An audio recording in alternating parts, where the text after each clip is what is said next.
You come at the king, you best not miss. You're not locked in this zone 32.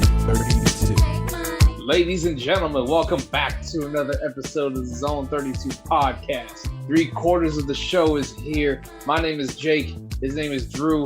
His name is Will. We got time to say what's up, but I don't really want to today. So I'm just going to jump into the show. So, OTAs are over. Mandatory minicamp just happened. We got to talk and everything.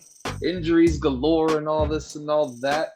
But we have someone from our podcast currently missing. And Drew, I need you to enlighten me on why that's the case. Well, I'm not buying scheduling conflicts. Yeah, well, I mean, it was a scheduling conflict. Grant's been busy for the last 3 episodes. He's asked that we don't put this out publicly, but he's, told me this information. So I feel like it's my duty to the public to say that Grant's been trying out for a edge rushing position for the Ravens. I don't really know where they are in contract negotiations.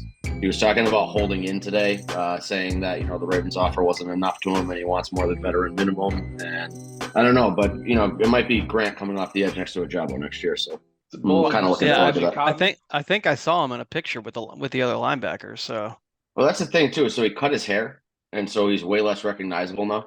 If he still had the long hair, he would definitely have stood out in practice. I feel like you would have gotten a lot of pictures of him hanging out there. But I feel like he just looks like an average white guy now. Yeah, people would have thought that Hayden Hurst was back. Yeah, they would have thought it was Hayden Hurst. Now they're like, oh, is that Charlie Kohler? Or is that, an offensive lineman? Like they really don't know who it is. So yeah, or Ryan Jensen. So I mean, that would be kind of interesting. We'd be the first Ravens podcast to have a 37-year-old rookie signed off of it. So, you can everybody can chase their dreams. But yeah, I'm excited to see Grant purple and black next year. We can harass them on a weekly basis. This is our plan for backdooring our way into a press credential to go to press conferences and show up in the locker room after the game. So how many people do you think have listened to this first minute and are like, oh my God, and actually think that that's happening? Your delivery your delivery on it was actually pretty compelling. So I was thinking that while you were saying it, like people are like, if we clip that, and put it out there. That sounds real.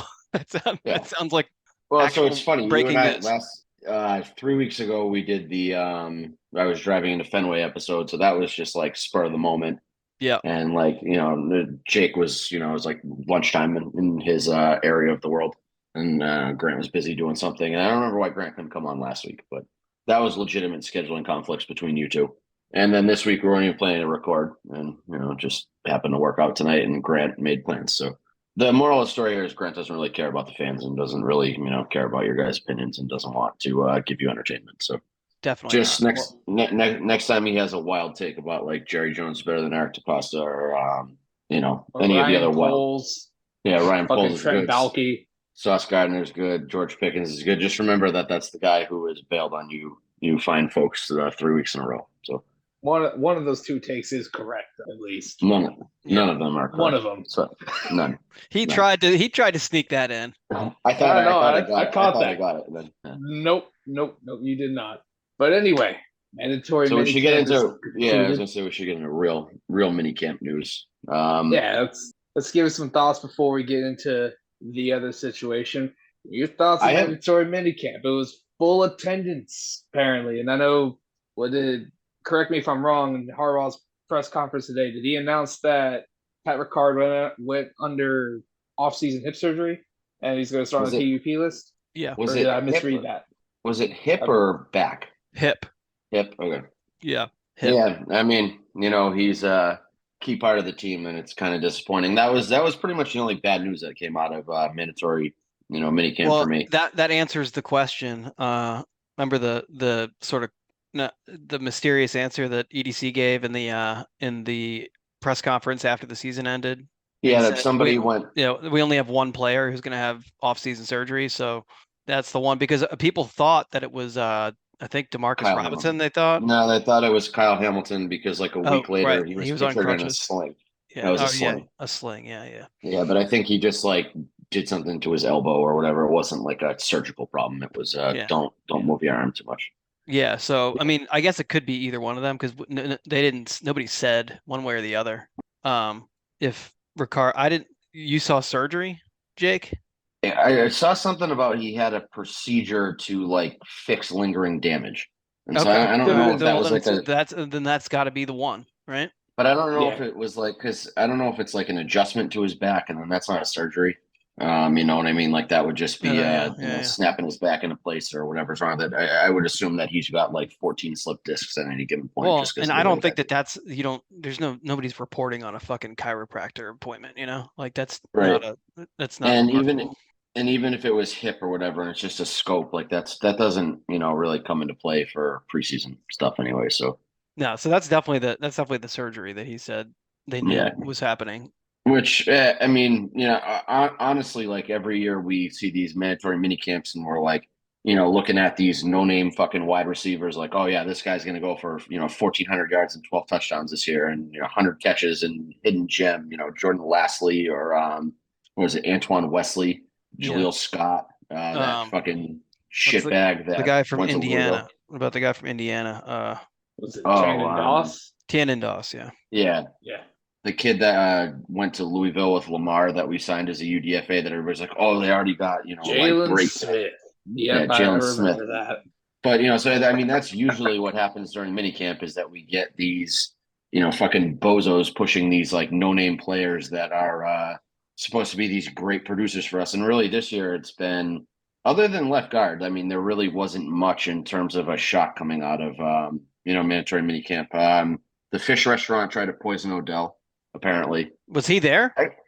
I don't know. I mean, a lot. If he was at Jimmy's, a lot of things have been coming up Drew lately because I've had my But longstanding that, beef yeah. with I don't think Jimmy's. he was though, because I think it would have been all over Twitter if he was at Jimmy's, because that's I wish, and this is fucked up, but I wish it was a crab cake that gave him food poisoning because I would have gone back and name searched Ramey's Twitter with Odell, do you like crab cakes, and be like, way to go, Ramey, you fucking killed the guy. But yeah, I don't know. I mean, when we're talking about shit like that, like Odell had food poisoning, we're making jokes about Jimmy's Seafood during mandatory minicamp, not talking about how this undrafted free agent from 4 years ago is going to be a, key producer to the team. Like, things are going in the right direction.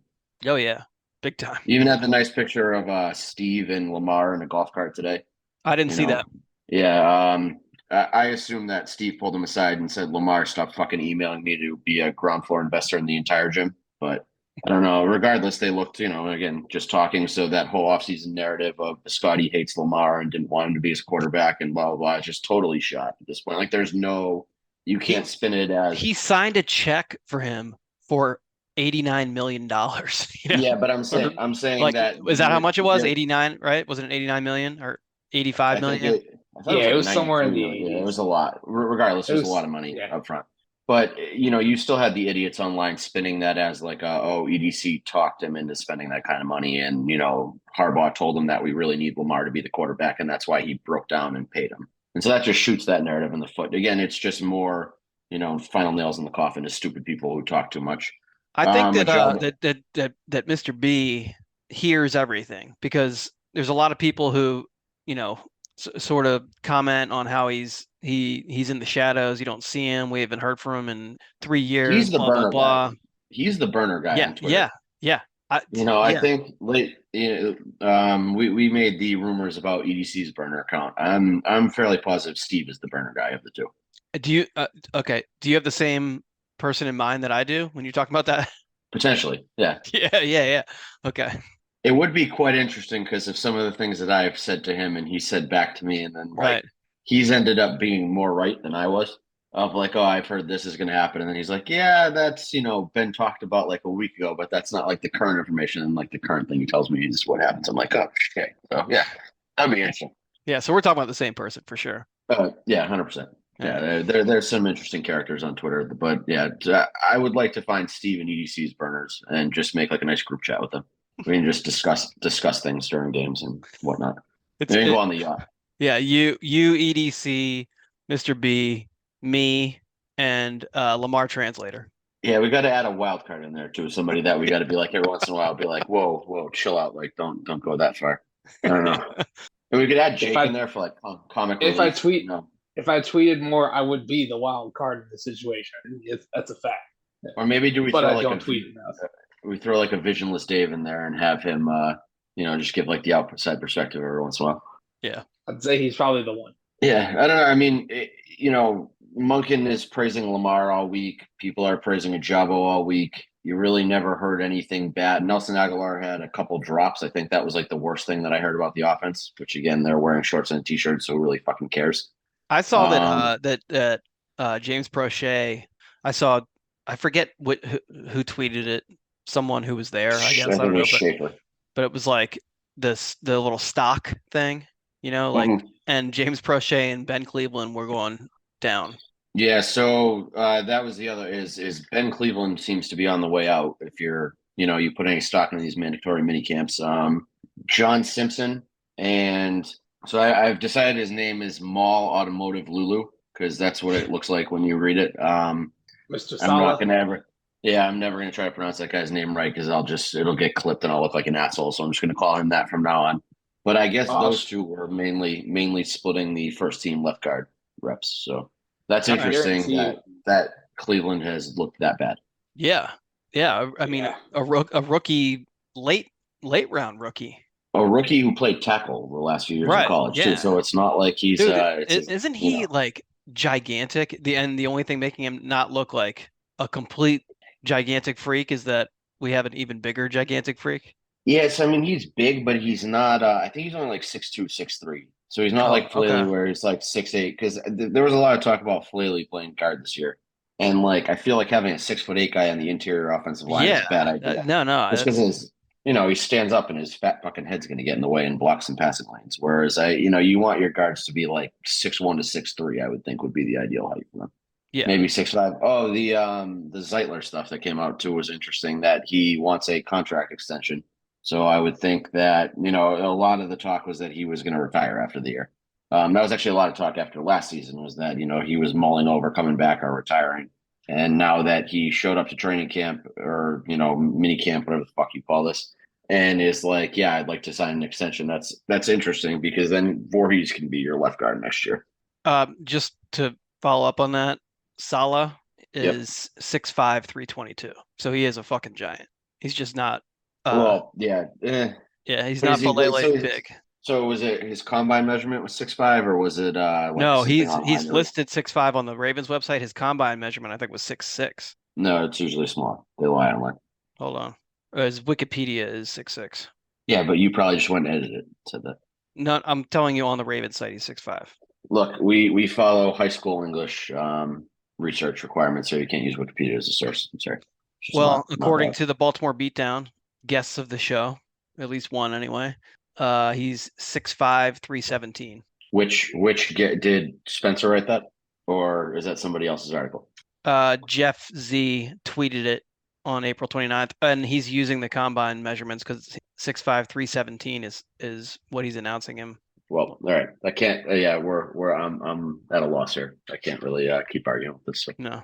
All right. I'll accept that he's taller than I thought, but I mean, I'm like 6'8" myself, so I can guarantee you nobody would want to come knocking on your door looking for you. Nope. No one want to fly into town. I don't know. So do we? Should we get into that whole saga right now? Yes, of course. Like seems like a good enough segue as anything. So there was conversation about interesting characters on Twitter, but you know who's not? Ja'Kalen Dobbins. Yeah, he's no longer J.K. Dobbins. He's Ja'Kalen Dobbins. So yes. Yeah, just gonna be on a full first name basis with him. So I'm gonna go through the whole timeline here because I feel like the what's it called? Some minimal backstory is required here because I don't think people understand. Definitely. Old Jake is blind with this whole scenario. So yes, please enlighten me. So I'm currently searching my own Twitter as I type this out for you guys. So 6/8 was last Thursday, right? Yeah, that was last Thursday at 10:17 at 10:17 a.m. I tweeted J.K. Dobbins for Danielle Hunter, sign Dalvin Cook, win a Super Bowl, thoughts, #RavensFlock. It got 200 likes. I had a bunch of people in the comments calling me a lot of horrible names. Some people telling me they agree. Some people telling me that I'm the stupidest fucking person they ever read online, whatever.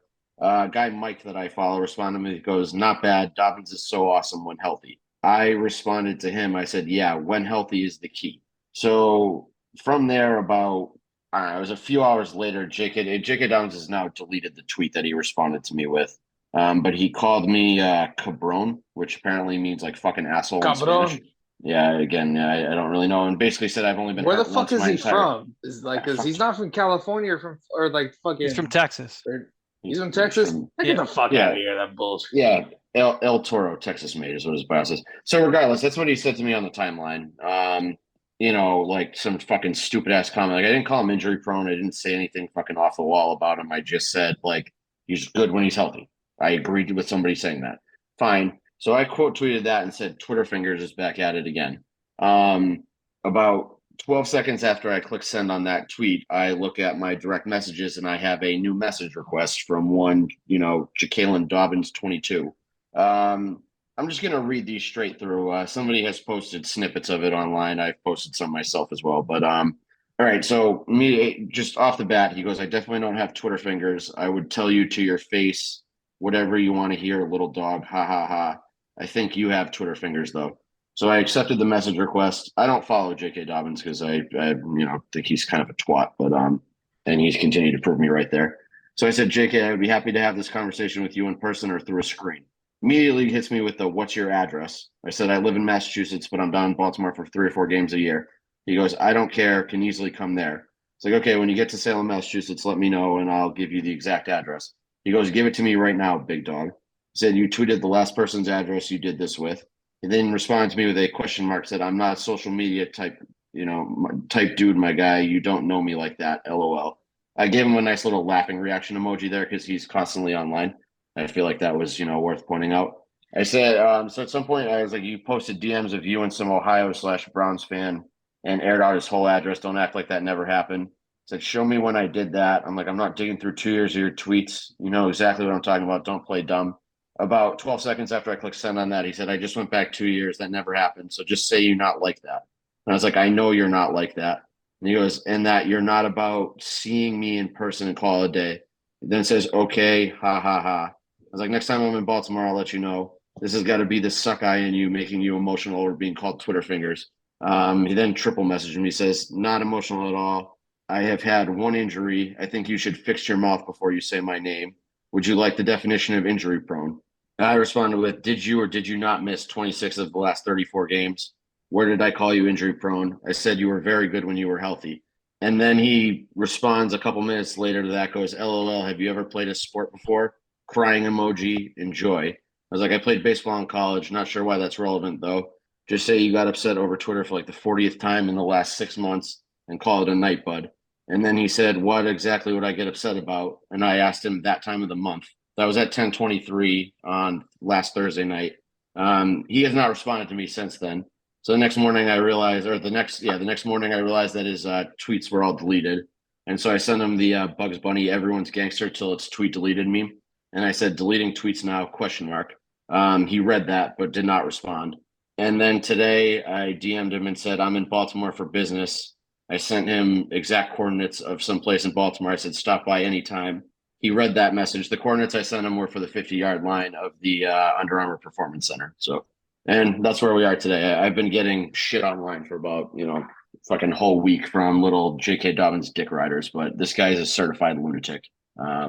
And yeah, so I mean, we could just do a whole segment on how fucking weird that guy is. And then today you get the whole nonsense about he was claimed he was holding in, or Jamison Hensley claimed he was holding in, and then maybe he's not actually holding in. He might have a soft tissue injury.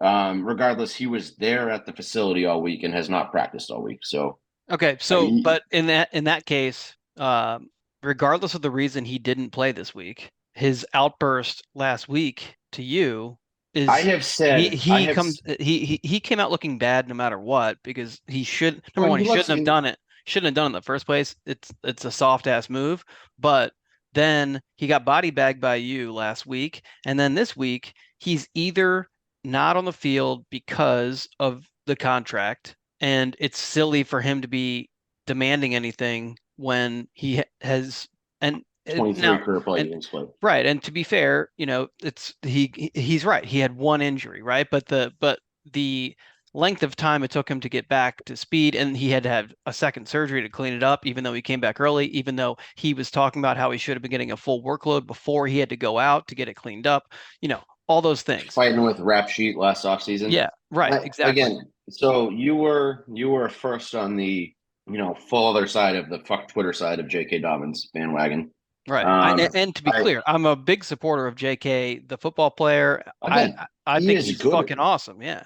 He is good on the field. He's averaging 6 yards carry. Actually, while we're here, I forgot to do this while I was reading the. Oh yeah. How do I copy the link? You just hold it down in the group chat. What the fuck? I mean, how do I copy the? How do I invite him? You just gotta send him the link. I go shit. People are gonna have to know that I'm like technologically retired now. It's because you can make this into just a little window on your phone. Yeah, precisely. Oh yeah, that's what I did. That's what I just did to read this. Okay. What should I say? Should I just drop the link and not say anything?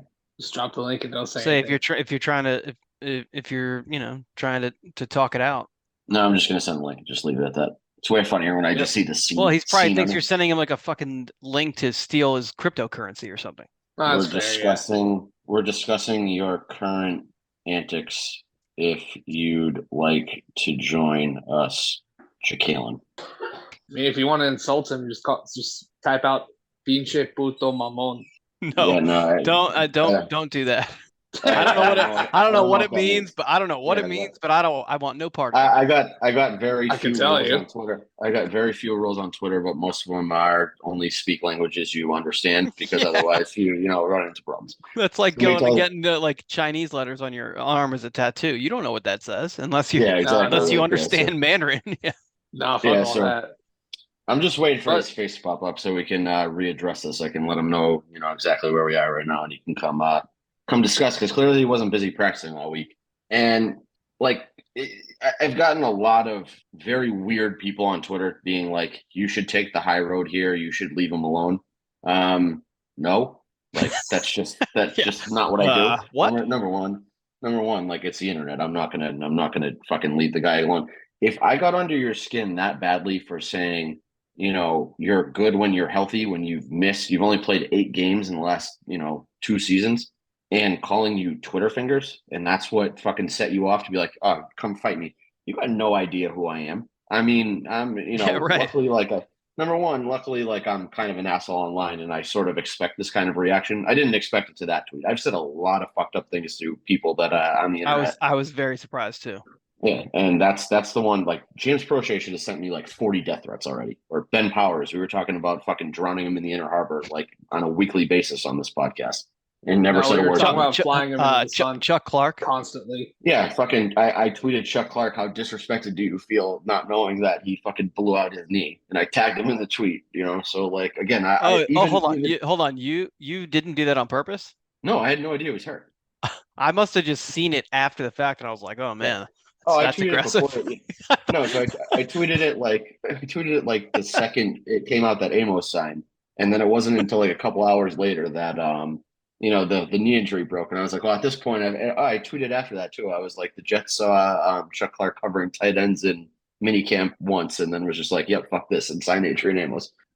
So when I think it was while I was walking my dog that I saw this, and I saw your tweet, and I was like, I don't hate Chuck Clark. At first, I was like, oh yeah, this is definitely about them signing Adrian Amos, and then I was like, but maybe it's actually about Drew's trying to say your knee doesn't respect you or something, just trying to be really fucking mean.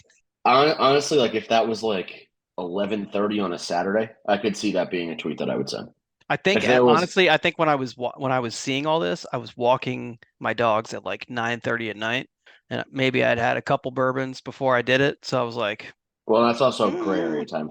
That's a gray area time for me. So So I mean, just to get back to Jacqueline, our pussy running back, I can't imagine being that soft on the internet and being an NFL player. How does he take getting tackled? How does he take getting any kind of criticism from the coaches? How does he take, a contract negotiation where running backs aren't getting paid? I mean, Josh Jacobs led the league in rushing last year. Saquon Barkley has been much better than J.K. Dobbins has ever been when healthy.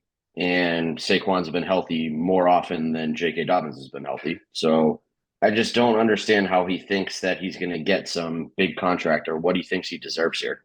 And how is he going to get fucking emotional over being called Twitter fingers when that's clearly what he has? Jacobs, he signed his. Did he sign his tag? I don't think so. I don't remember. What I don't understand about the rules about signing the tag is if you sign the tag, can you still sign an extension until that July 15th date? July Or is 17th? that July 17th? Or is that admitting that you're not going to go anywhere and it's done? If you sign the tag, No, can I you think then honestly, I think go if you and sign the make tag, you can negotiate while on the tag.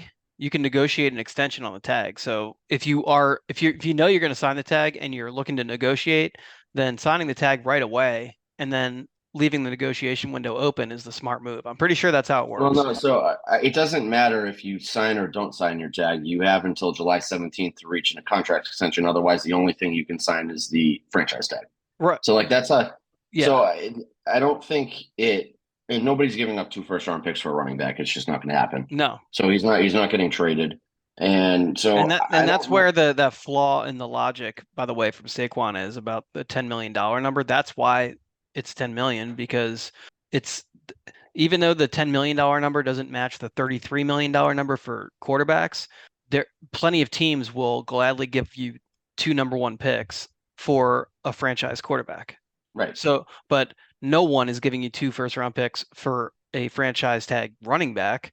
And most people aren't even taking a fucking running back in the first round, like in the real draft. So most of the running backs you see get taken in the NFL draft in the first round are teams who got an extra first round pick. Yeah. And don't, so they're just kind of using it for the cheap 5th year. Or they're teams like the Chiefs took Clyde Edwards-Helaire recently. That's one that comes to mind. They really didn't have other apparent holes. And so they went for what they felt was best player available at that point.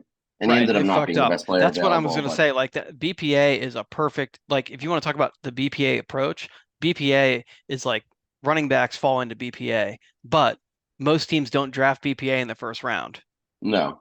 A lot of teams will do like a mixture of BPA/need. So it's really that they have their position that they need and they're going to take the best player at that position. Right. But, because, coming out, like, there's a shit ton of running backs who are really, really good athletes, football players, running backs, even wide receivers, maybe even quarterbacks, who knows? But like the shelf life on them is, it's a diminishing return, right? You're not getting much back out of it. So even though they are, if they were actually rating them BPA based on like combine plus tape plus stats from college, then running backs would probably like, front load the class. But that BPA is based on like draft stock, which has a lot more that goes into it than just what they've accomplished and what they're capable of on like a short-term basis. Right. And so we're just like in this weird spot for running backs right now too, where there's not a lot of elite running backs, I guess is the best way to put it. I mean, like Derrick Henry,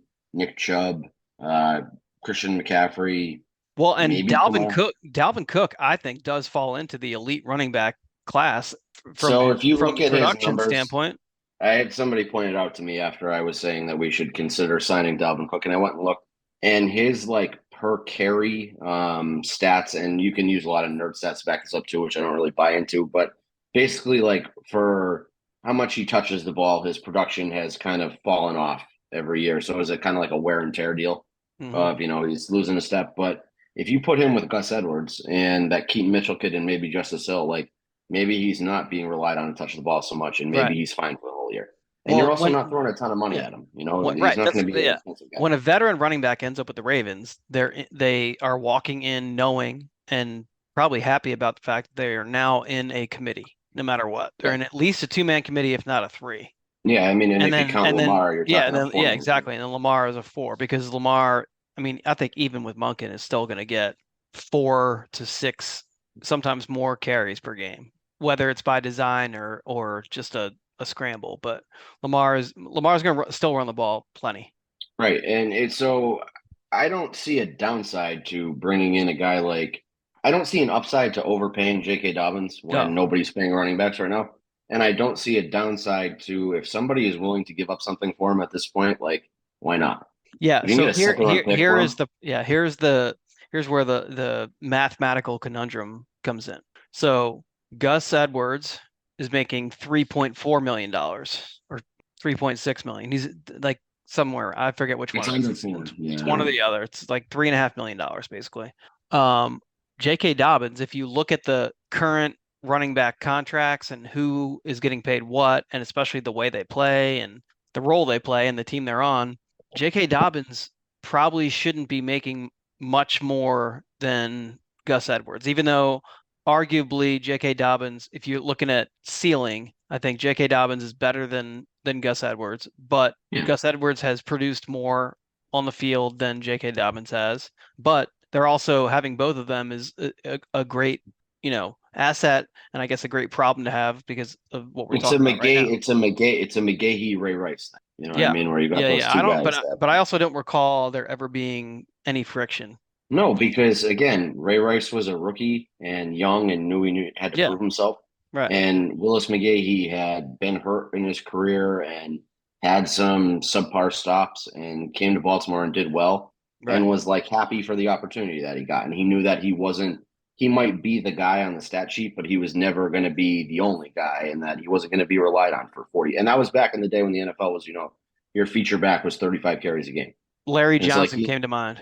Larry Johnson, Priest Holmes. I mean, how many fucking running backs did the Chiefs kill in that era? Yeah, really. Those guys Sean Alexander, where is he? Right. He's probably got like brain damage now and can't talk. Like I never see that guy on television. That era, that like early fantasy football era. Oh my God. Those guys who carried the ball, who would touch the ball 40 plus times a game. Good God. LaDainian Tomlinson must have touched the ball 50 times a game sometimes. That's what I was just thinking that. I was like, that's why I said touched, because like, God he was catching the ball more than most of the wide receivers on his teams. The only guy who would catch more balls than him was Antonio Gates. Yeah, and that all kind of started with Marshall Faulk. Like he was the one who sort of made that like, oh, running backs can catch the ball too. And then you would just always get a couple guys like that every year who were, 100 catches, and Brian Westbrook's another one that comes to mind. Didn't Warwick Dunn catch the ball quite a bit too? Yeah, Warwick Dunn in that Dunn Vic Duckett offense before Vic decided to be like a dogfighting piece of shit. Yeah, I mean that was back then that guys had those short windows, and so you had Willis McGahee getting paid like a feature back, but Chester Taylor. Chester Taylor, because he was pre-AP, right? Yeah. He was like 2004. Then they played I think, together when he went 2003. He was with the Ravens. 2004, I think he went to Minnesota. Yeah, I couldn't remember if he came from Minnesota to here or went from here to Minnesota. Or was it 2006? Chester Taylor had a 3-year run here. Yeah, we had a couple. We had Ricky Williams for a while, who was a decent backup guy. Bernard Pierce. I mean, the Ravens have always been kind of that 2 running back system, and so you had JK last year.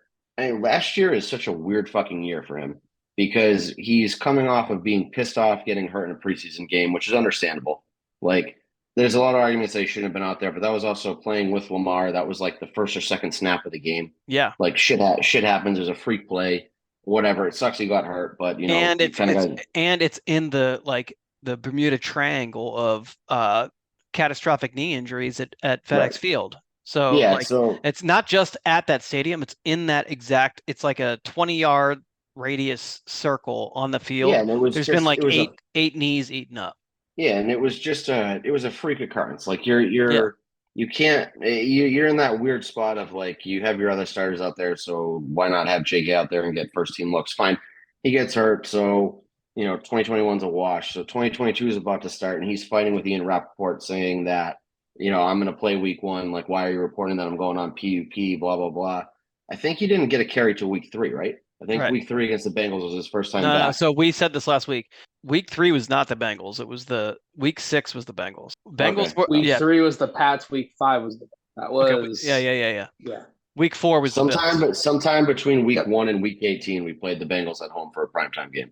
And JK Dobbins got upset. That was week 5. You're right. It was the first week. I think it was the first week of October, I think. Yep, it was. Sure. It sounds right. But yeah, so, I mean, you go from him, again, this June shit talking, this before the year shit talking has not proven anything on the field and is out here, chirping to Rappaport that I've been busting my ass all offseason and I'm going to show you. And then Ian Rappaport ended up being right. He wasn't ready to go for like 3 or 4 weeks. Dead on right. Dead on Yeah, right. And the fact dead that, on that right. JK came back when he did actually was a setback. And I think that he came back when he did because he was shooting off at the fucking mouth, talking about how he was going to be able to come back. Yeah. So, you to take his own words, like he should stop talking about himself. He should stop saying that he's this guy and that, writing checks with his mouth that his body can't cash. He should just shut the fuck up and, play football. Because then again, so you get in that whole shit with Rapport, everybody's kind of like, this guy's sort of a douchebag. Like, why is he fighting about this? Like, oh, he's saying he's coming back and he's not playing. You get the Ronnie Stanley comparisons, blah, blah, blah. But then he does come back. He has one decent game against the Bengals and is shooting off at the mouth, liking tweets, talking about how he should get the ball more, blah, blah, blah.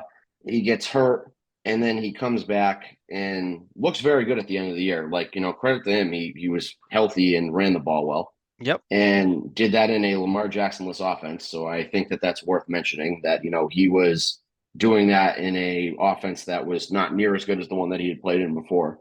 And then he's, trashing his backup quarterback after they lose playoff game because he doesn't get a carry from the 3-yard line. I mean, who's to say that he was physically ready to run the ball at that point? What if he was on the sideline bitching about a soft tissue injury at that point? What if his knee was swollen at that point? Like, he's not going to ever tell you that side of the story. And now he's here. Either he's had a whole offseason to think about that, to think about what he needs to do to get the ball more. And rather than showing up for OTAs and now showing up for mandatory minicamp, he's nowhere to be found on the field. And it's either because he's hurt or because he's fighting for a contract that he doesn't deserve. All right. So, is that a guy you want? Well, so let me also just add to that. What has been the prevailing theme of everything the Ravens have done on offense this offseason? Passing the ball. Uh-huh. Yep. So we've all been talking, a lot of people have been opining about if we go and sign DeAndre Hopkins, who's that going to upset? And everyone assumes that it's Rashad Bateman. But is it really that the big problem is actually J.K. Dobbins the entire time? Like everything, somehow J.K. Dobbins interprets, it seems to me, he interprets everything that happens as to how does this affect me, no matter what it is. And we talked about this last week, that it's okay for him to be, we almost want him to be selfish. You want diva players to some extent who are so, I don't know, self-absorbed, self-driven, whatever fucking terminology you want to use for that. We want guys who want the ball in their hands and want to do well. Yeah, of course. But when it starts to turn into, I want the ball, I want to do well, I'm not getting the ball and I'm not doing well, and it's everybody else's fault but my own, that's when it becomes a problem. When you're popping off, yeah. And this is not like, I don't mean to sound like somebody like lecturing a kid here, but like if you're sliding in people's DMs asking for addresses over minuscule Twitter shit, like you're not mentally stable enough to be playing football. Like you can't. You're not mentally stable enough to have any level of fame whatsoever. Because if you're cracking under the pressure of some dipshit with his face, I've said this 1,000 times. My face is photoshopped on a Tony Montana snorting a bunch of coke as my avatar, and I have, I'm smoking a cigar, and I have a Red Sox hat on and a Pat Ricard jersey on the fucking Abbey. And like, if you're looking at that and you're like, I'm fucking mad at this guy, but what do I have, like 1,100 followers or something like that? Like I'm a fucking nobody. I don't matter, and you're getting that upset with me over literally nothing comments. Like you're not built for this. You just gotta fucking take a chill pill. Get away from the internet. True. And if that's what's going to make him a more successful football player, just delete your Twitter account. And again, you can go look at his likes right now. So there's all this drama going on with him online about, is he holding in or is he injured? And there's only one tweet that he's liked recently, and it's some fucking random woman jerking him off for averaging 7 yards a carry while Lamar wasn't in the offense. From like 20 minutes after everything broke. It's her quote tweet of Jameson Hensley's tweet reporting the story. So yeah, he's like, I really love this tweet about how I was the MVP of a team that was in a position to be in the playoffs and didn't make the playoffs. We made the playoffs, we just lost. Good. We made the playoffs, we just lost. made the playoffs, but didn't win it. we may well have not made the playoffs at all because I mean. Right, and so he's all, this again, he's a me guy, which is okay. But when being a me guy spills over into you being unable to contain your emotions and act like an adult, like it becomes a problem. Yeah. And again, it's somebody, I did get a few intelligent speakings to from people. And one of them was like, you're older and you forget that probably if you were 25 years old and had somebody, or I don't even know if Tubman's 25 yet. What is he like? Probably like 23, 24. But you had somebody say something that struck you the wrong way, maybe you would have lashed out at them too. And I'm like, yeah, that is a fair comment. But at some point I would have realized like, yeah, probably shouldn't be DMing strangers saying, give me your address so I can come fight you because you called me Twitter fingers. Listen, if I don't care what age I am, if I am getting a contract for millions of dollars from anyone, I'm then going to say, you know what? I'm not going to send messages to anybody that could in any way compromise my, my fortune in life. Your financial bottom line. Yeah. I was more rationalizing him being angry in the first place. So like I get that of like I guess I get his emotional reaction of being like, fuck this guy. Like why is he saying this shit to me? It's the then close your fucking close your laptop or fucking put your phone away, whatever. I can't quote the entire Tyler the Creator tweet, but I'm sure everybody knows exactly what I'm talking about. Yeah. Close your eyes. Like that was made for J.K. Dobbins. Yeah.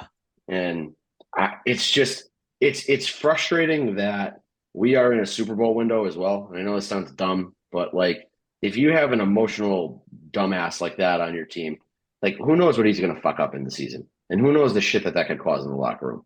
And is that a guy that you really want on the team? Who knows when his emotions are going to become the liability for everyone? That's the big thing.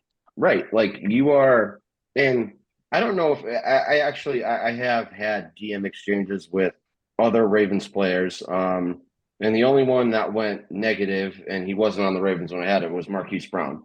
I've had DM exchanges with a certain inside linebacker who people call sensitive online all the time. And came into my DMs very similar to the way that JK did. But then when I said, basically, I tweeted a clip saying that he needed to do something better, this individual. And he told me that I should shut the fuck up because I don't know the playbook. And then I asked him to elaborate.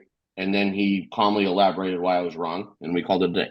Like, that's okay. That's normal behavior of, I'm an idiot online and I made a wrong statement. So if you want to tell me that I'm wrong, that's fine. Like he told me that I was wrong. I understood what he was talking about and we moved on with it. But like you're coming into my DMs being like, let's fight because you said that I'm good when I'm healthy. Like that's just fucking weirdo behavior. Yeah. Also, I think maybe a little transparent that you're not healthy. Right. Like that's the other thing too, is that he wants all the praise for all the shit that he does well. And he wants none of the accountability or none of the, I don't even know what you call it. He doesn't want to say what he's doing wrong, or he doesn't want to talk about what's flawed with him. It's everybody else's fault. It's everyone else's fault. And then, like you said, his most recent is someone talking about what he did when Lamar was not here. So he wants to take credit for some chunk of time. Success, yeah. And if you look at it, the defense won a lot of those games. Most of those games. We had the best defense in the league at that point. Yeah. And dude, I mean, again, we could get ugly and we could start playing. Does JK not want to play with Lamar anymore? Does JK hate playing with Lamar Jackson, and that's why he's being, sour now? Is that he thought he was going to be the head of the offense when they traded Lamar away this offseason, and now they have Lamar. So is he being a little baby about that? Like you could play all those games because he's putting that shit out there. It's not anybody making that up. It's just where that would be connecting dots. I don't think that that's what's going on, but I'm saying that you could connect that dot and have, realistic shit to back that point up. Well, especially because otherwise there's everything, all the chatter around this team is positive. It's not only positive, it's like, holy shit, this is a real Super Bowl contender. This is going to be potentially a really fun team to watch for anyone, whether you're a Ravens fan or not. So I don't know. It's I had a tweet the other day making a joke, and I was like, "It's great to be on the other side of this." And I listed the Bills Diggs drama. I listed, A Chiefs player that's holding out for a new contract. Chris Jones, maybe. Yeah, Chris Jones. Yeah, so he's not coming in. I made some nonsense up about Burrow losing $8 million gambling. What else did I say? Some Herbert contract stuff. I made fun of Tua, and I'm like, it's great that the Ravens aren't on the same side as this. And then come to find out, like our alleged starting running back is a drama queen. Yeah. Well, you should have listened to me. Yeah, I really, again, we are not wrong, really, really ever. That's really what it boils on to. There's that gif of Heath Ledger's Joker saying, "I'm not a monster, I'm just ahead of the curve." That's pretty much describes us. It's this podcast. Yeah, this podcast is, oh my God, we hate all these people. How fucking stupid are they? And then you look at it a month later, and like, oh shit, they were right the whole time. Yep. Do we have any other odds and ends to get to in terms of like Ravens moves that are going to be made or any kind of Ravens news? It's weird that it's not. There's no like DEFCON 5 level panic going on right now. That's your biggest drama right now is that your starting running back is a little baby online. Yeah, no, I mean, there's been, as far as I can recall, there's no like fresh name on the horizon or no visits, no chat or nothing. I mean, it's pretty quiet except for the JK shit. And I don't know, is he being opportunistic because there is no chatter about anything else right now? Maybe, I don't know.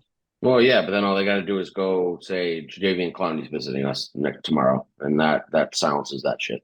Because I'm sure that within the next 2-3 weeks you're going to hear a Yannick or they had talks with Justin Houston, 100%. Or they had talks with Clowney. Supposedly Peters is off the market now. Nothing's happened with that, but yesterday it was reported that he was like really close to a deal with the Raiders. So I would imagine that that's probably going to get done. But I mean, you're going to see some other veteran guys come in here. It's just warm camp. Well, camp bodies. We're approaching camp. Guys who are not confident that they're like the first name on the list. If somebody goes down at a position, they're gonna try and go get a contract before all that. Or they, at some point they're supposed to be getting ready to go to a training camp and they're not signed, and they're going to be like, well, I guess there aren't any starting spots for me here, and they're going to start looking at their opportunities. And is it, I'm going to go take a starting job from a rookie on a shitty team and maybe rack up some big numbers and get a big contract. Guys who want to outplay whoever else is in the room. But and their options become: do I go to Baltimore and be a rotational guy and really excel in that rotation and get a new contract that way, or do I go to a shitty bottom of the barrel team and put up garbage time numbers and hope that I get paid next year? Right. And so I would think that, Baltimore's got to be in the mix. There's no way you can have them outside of like a top 5 team in the NFL right now. Oh, no. I mean, yeah, it's interchangeable, I guess, depending on who you ask. But yeah, definitely a top 5 team. Yeah, I mean, realistically, they're the best team in the AFC North. I know that there are other people who have said otherwise, but I can't. I look at the Bengals, and again, like their offense is fine, but their defense is, suffering some major losses recently. Especially Jesse Bates, like that was a big part of their defense. The Steelers are just not good. Really, no other way to say that. They're a 7-9 win team, and like they'll play you ugly. They got Najee Harris, and they got somehow they will end up at 9 wins, but they still suck. Yeah, and they're that team that if you let them stay close, they'll make that game ugly at the end because they play physical. They beat the fuck out of you. Yep. So like credit to my time, like whatever. They're not a threat to contend, but they're a threat to beat you any Sunday. And then what are the Browns? I don't know. Are they a 6-win team or are they a 10-win team? Who really knows? But again, I wouldn't put them over the Ravens. No. So you have the Ravens as the pretty clear favorite in the North, I would say, on paper. I mean, again, you can't ever discredit the Chiefs, so it's probably their conference to go through. Even if maybe they are a little bit weaker than last year, they lost Juju. Mahomes is a year older, Kelsey's a year older. They got the drama going on the defensive line. Like, fine, you can point all that shit out, but they're still the Chiefs, and they're still, I feel like you have to beat the Chiefs to, win the AFC. Yeah. Bills are, again, proven that they're a very good regular season team, but playoffs come and Josh Allen turns the ball over a lot and seems to cost them some games here and there. So, and then you got the Diggs drama going on with them. Again, do you trust the Chargers? Do you trust the Dolphins? Do you trust the Jets? Like, no, I don't really trust any of those teams for a multitude of reasons. No. Yeah. So, if you're looking at the AFC, I feel like the Ravens really have to be, if you're going to put the Chiefs on the top there, the Ravens have to be that next tier. And if you're going to put them second or you're going to put them, third or fourth, like they're still right there. And then NFC there's nobody really in the NFC that kind of scares me. So I don't see how you can go into the year without them being a top 5 team. And so you're going to draw a big name free agent with that potentially, or a big name for who's available right now, I guess I should say. Right. So it's a weird time in Baltimore football. It's a good weird, but again, we've said this. I feel like we've had the same episode almost 3 weeks in a row now, where we're just like we don't know what to do because there's nothing to complain about, and because J.K. Dobbins acts stupid in public. Yeah, he's the gift that keeps on giving. Yeah, for content purposes. Yeah, that's right. Good old Jalen. But anywho, that's gonna do it for this week's installment. Maybe Grant will be back next week. Maybe he won't, but we'll be back to discuss this, that, and the other. But meanwhile, it's time for me to die. Zone 32.